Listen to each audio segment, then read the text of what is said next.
અમદાવાદની ખ્યાતિ હોસ્પિટલ કાંડને લઈને મોટા સમાચાર। ખ્યાતિ હોસ્પિટલ સાથે 5 ખાનગી હોસ્પિટલના કનેક્શનનો ખુલાસો થયો છે। 5 ખાનગી હોસ્પિટલને અમદાવાદ ક્રાઇમ બ્રાન્ચનું સમન્સ। ક્રાઇમ બ્રાન્ચે હોસ્પિટલના સત્તાધીશોને પૂછપરછ માટે બોલાવ્યા છે। અમદાવાદ ક્રાઇમ બ્રાન્ચે વીમા એજન્ટ્સના પણ નિવેદનો લીધા છે। અમદાવાદની ખ્યાતિ હોસ્પિટલ કાંડને લઈને મોટા સમાચાર પ્રાપ્ત થઈ રહ્યા છે। ખ્યાતિ હોસ્પિટલ સાથે અન્ય 5 ખાનગી હોસ્પિટલના કનેક્શનનો ખુલાસો થતાં જ 5 ખાનગી હોસ્પિટલને ક્રાઇમ બ્રાન્ચે સમન્સ પાઠવ્યું છે। ક્રાઇમ બ્રાન્ચે હોસ્પિટલના સત્તાધીશોને પૂછપરછ માટે બોલાવ્યા છે। અમદાવાદ ક્રાઇમ બ્રાન્ચે વીમા એજન્ટ્સના પણ નિવેદન નોંધ્યા છે।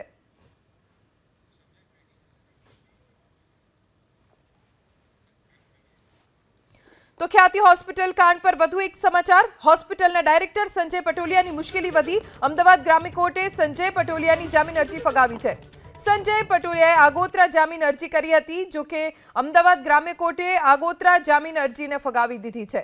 ખ્યાતિ હોસ્પિટલ કાંડમાં આરોપી છે હોસ્પિટલના ડાયરેક્ટર સંજય પટોલિયા, જેણે આગોતરા જામીન અરજી કરી હતી, જો કે કોર્ટે અરજીને ફગાવી દીધી છે।